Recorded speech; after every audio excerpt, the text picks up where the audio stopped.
I forgot my bird on the table, but that was not a live bird.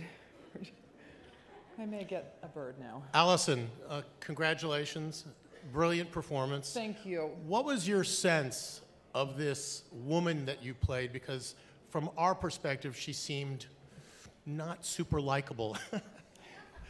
Yeah, that was a challenge for me. I always like to, I found a way to like her myself, and I had to be satisfied with that. I had to find a way to make her human. I didn't get the luxury of speaking to the real woman, and Tanya wasn't much help. She didn't really know where her mother was and didn't care, and Stephen Rogers, the screenwriter, tried to find her and couldn't, so I had to go about it like a detective, putting together the pieces of a person's life, a story, and I had to believe that she came from an abusive family herself. I had to believe that life disappointed her at every turn. I had to believe that she saw an opportunity for her daughter to succeed and do well, and of course, by being with her, would take her to a different place in life, and I think she loved her the only way she knew how, and was not a way that I would condone, and for mothering a child, but I think she loved her in her own way, and I think she was a woman who'd suffered and made her angry and resentful and a monster.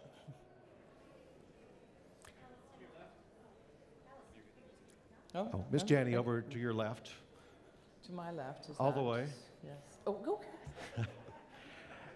Congratulations. Yes, thank you. After 7 Emmy Award wins, this is your first Golden Globe win. How does it feel different? It feels pretty great. I have been here a number of times and never won, so it feels extraordinary. I feel really proud of this one. I feel proud to be in the film arena and to be singled out for my individual work. I've been a part of so many great movies, but never in this way to be recognized, and I feel pretty proud, and especially having a friendship with the screenwriter for so many years is extra special and meaningful for me in this moment. It's wonderful.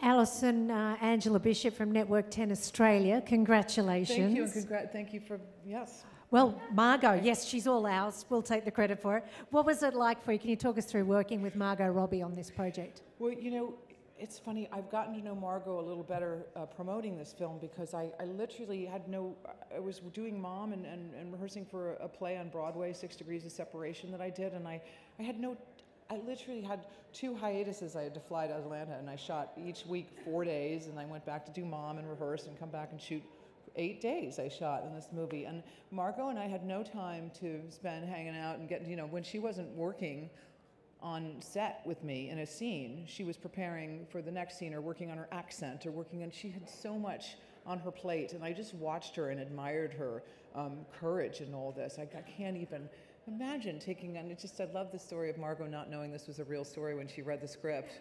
I'm just like, man, this is a crazy story. How did you come up with it? And Stephen was like, it's actually a true story. And I just love her bravery taking on an American iconic sports figure like Tanya, and just watching her tear it up. She's an extraordinary woman. I loved watching her. I have so much admiration for her. Hello, Allison, directly in front of you. Hey. Hello. Have you, obviously we just saw that Tanya recently did an interview. Has she reached out to anybody on the cast or anything about this movie, and is she a supporter of the film being produced? Tanya's here tonight. She's sitting at my table, yeah. Oh. She totally is sitting out there at my table. She loves the movie. I don't think she loves all of it, as she told Stephen himself. She spent a lot of time with Stephen Rogers, and she agreed to let him take her story and tell other characters' stories from their point of view. But I think she's pretty proud of it. I think she should be. I think we don't exonerate her, but I think that she comes out looking okay in this. I think people have a lot more understanding and compassion and empathy for her, what she went through and what she was up against and what she achieved in spite of it. I think she's a huge supporter, and she's out there tonight. I should have brought her back here with me. Allison, over here to your right. To your right. Congratulations, first of all. Thank you. Margaret with KNX Radio. The Time's Up initiative has been huge tonight here at the Golden Globes.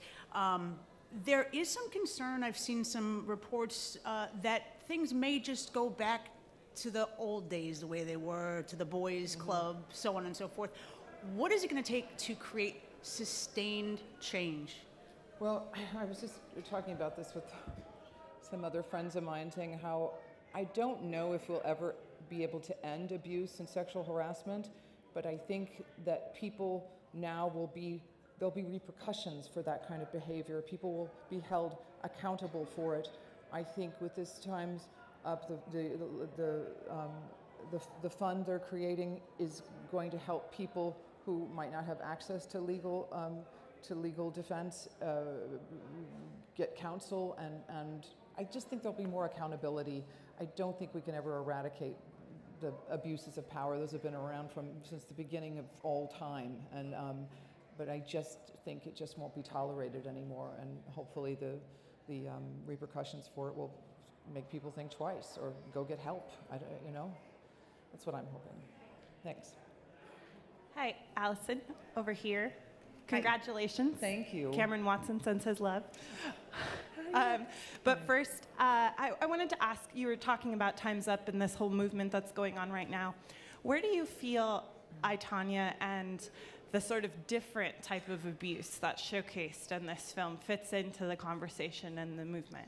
Well, I was sort of talking about Tanya's, how she was not embraced for her individuality. She didn't fit in to what the figure skating world wanted her to be, who they wanted her to be, what they wanted her to wear, to look like, to act like, and that's a shame that she was not appreciated for that, that she struggled to fit in, and I think I'm losing myself here in the lights because I get.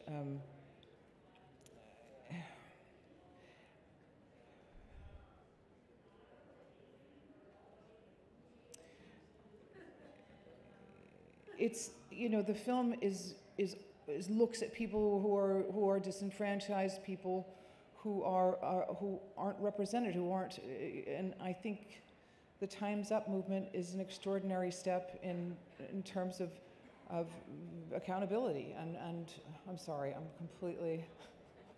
this is a terrible answer I'm giving to this question. No, I sort of started getting lost in Cameron Watson, and I wonder what's going on out there, and I'm lost in your question.